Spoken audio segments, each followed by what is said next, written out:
35-year-old single man, just an ordinary office worker. No girlfriend, and certainly no plans for marriage. I have no desire for marriage or ambition for promotion. All I have is an appetite. While my co-workers are getting married or promoted, shining brightly towards a bright future, I'm just listlessly going through each day. The folks in my department never talk to me about anything other than work. I handle my work flawlessly, I'm never late, nor do I make mistakes. I don't aim for perfect scores, but I always keep my grades passing. Since I don't actively engage in communication, I have become quite the outsider. The only joy in my life is playing with my 3-year-old niece, Sophie. I lost my father early on, and my mother passed away a few years ago due to illness. Sophie is the child of my only sister named Chloe, and I became completely infatuated with Sophie the moment she was born. This weekend, I've made plans to go to the zoo with them. Looking forward to it, I found myself fidgety even during work. While hiding a grin, I was handling my tasks smoothly until I suddenly received a call on my smartphone. It was from an unknown number. As I wondered who it could be, it turned out to be a call from the police. Hello, this is the officer. Am I speaking with Ethan Parker, a relative of Chloe Parker? Yes, right. It's me. I yelled so loudly that I forgot I was at the office. The police officer told me that Chloe and Sophie had been in an accident and were taken to the hospital, and asked me to come to the hospital urgently. He then hung up after giving me the name and address of the hospital. I stood there, stunned, unable to comprehend. But soon, I felt a tap on my shoulder. When I turned around, there stood my direct supervisor Iris with a serious expression. What happened? I wanted to tell her that my sister and niece were in an accident and had been taken to the hospital. However, perhaps because I was more shaken than I thought, I couldn't speak clearly. Besides, I didn't have many opportunities to talk to her, so it became awkward. Calm down. Got it. Go right now. I thought I was calm. But my heart was pounding painfully. I apologized to Iris and colleagues as I gathered my things and rushed out of the office.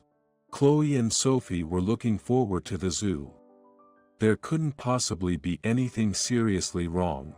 Telling myself that, I hurried to the hospital. But when I arrived, Chloe had already passed away. The driver, blinded by the setting sun, had missed a red light and hit Chloe and Sophie, who were crossing at a green light.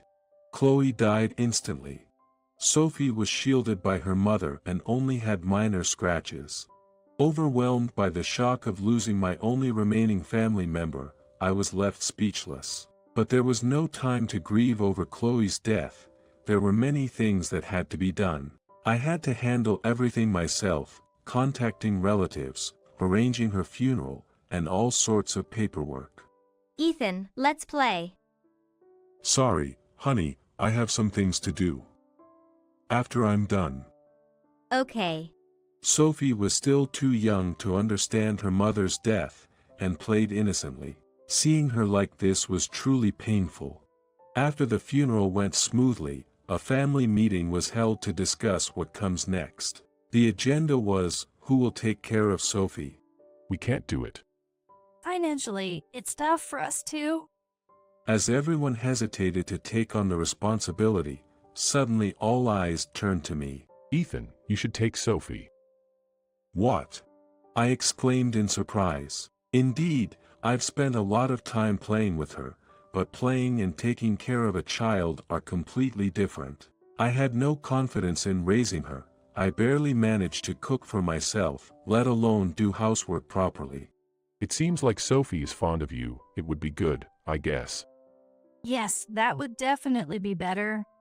Without even considering my opinion, the conversation moved on, and the relatives soon left. With no one to consult, my life with Sophie began. During morning, I tried to enroll her in a daycare near my workplace, but it was hard to find a vacancy. The daycare she originally attended was too far from my house. Since I would be raising her, I needed to find a daycare that was within a reasonable distance from home. However, I struggled with the unfamiliar task of finding a suitable daycare. There was another worrying issue. No, Please, Sophie. absolutely not. I want to stay with you. With her mother gone, Sophie felt very insecure and became quite unstable. She didn't leave me for even a little while. It was only natural for her to become emotionally unstable, suddenly without her mother and taken in by her unsteady uncle. But I couldn't go to work like this. After much thought, I called Iris. I'm sorry to ask this suddenly, but could I possibly take a few days off? I've taken in my deceased sister's daughter, and she just won't leave my side.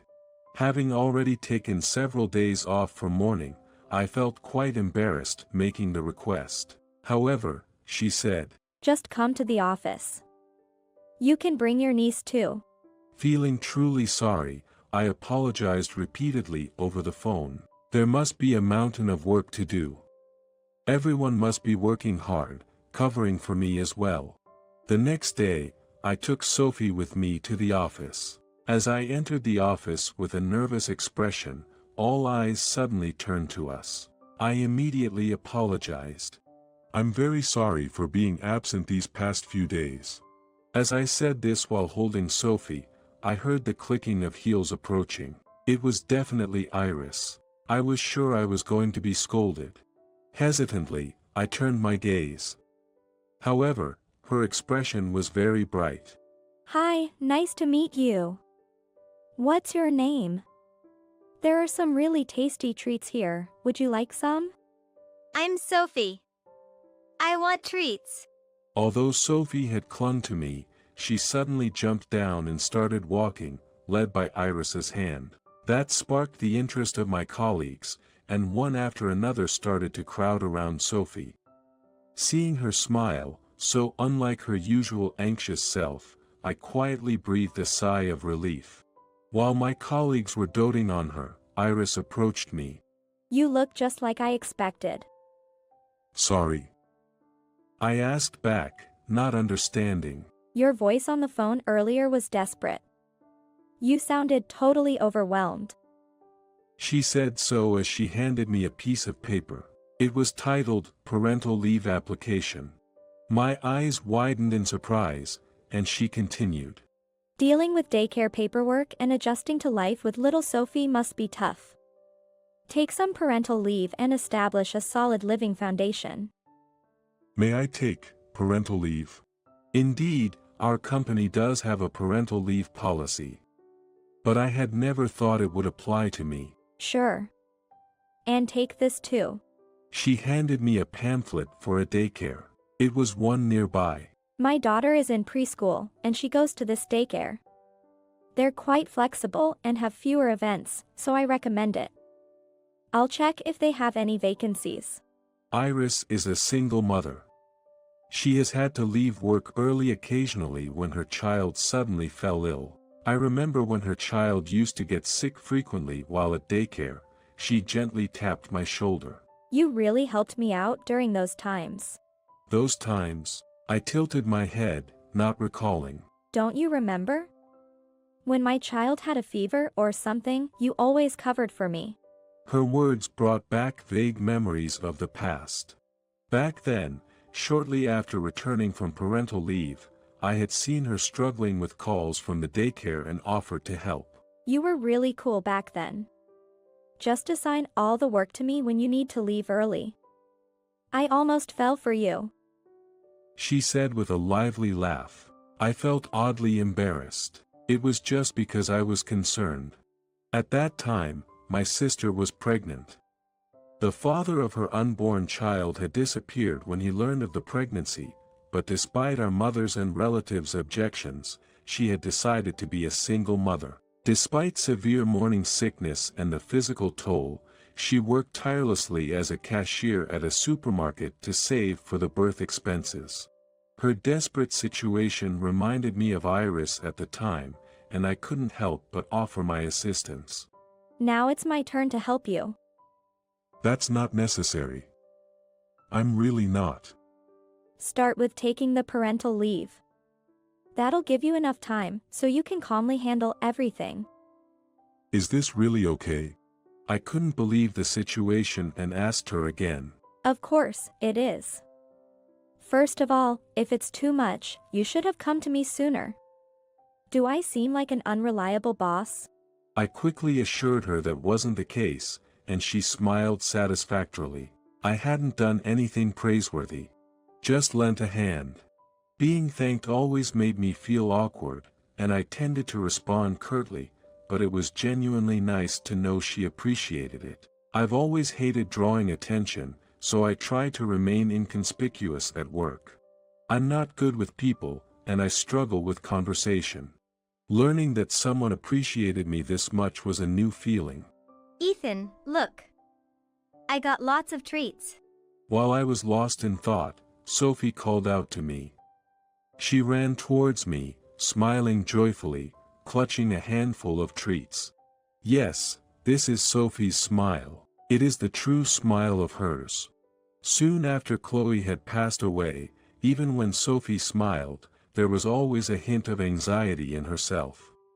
Seeing her smile like this for the first time in a while brought tears to my eyes. If you really want to work, I can assign you tasks that can be done from home even during parental leave. But right now, make Sophie your top priority. That's an order from your boss. Yes, thank you very much for your help. I thanked Iris in a loud and clear voice. After that, I successfully took parental leave and slowly enjoyed my time with Sophie, handling daycare arrangements and procedures without rush. The daycare we chose is the one Iris's child attends, and Sophie really seems to like its lively atmosphere. As for me, I started to work flexibly, considering the occasionally unstable Sophie as my priority, sometimes working from home. All that was possible thanks to Iris and colleagues. Though I still have difficulties with communication, there has been a slight change recently. Hey, what's for dinner at your place today, Ethan? I'm thinking of making mac and cheese. Wow. That sounds pretty elaborate for you. What are you talking about? I just boil macaroni and add cheese.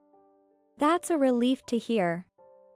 I have parent-teacher conferences today, so I'll be leaving an hour earlier than usual. Got it. I have mine the day after tomorrow, so don't forget. This way, Iris and I have more opportunities to talk about time-saving household chores and cooking. Although she is my boss, she is also a fellow single parent, a good comrade in arms. There's never a shortage of things to talk about with kids. The changes don't stop there. Ethan, can you finish that task now and still make it in time for the pickup? If I can't make it, I'll just take the work home, no problem. What do you mean, no problem? Give it here. I'll take half of it. My colleague grabbed half the files on my desk and walked off. I was stunned for a few seconds but then managed to say, "Wow, thanks." No problem. My colleagues, knowing how hard it is for me to ask for help, often take the initiative to lend a hand. It's become routine for them to forcefully take over tasks when they see me about to overextend myself.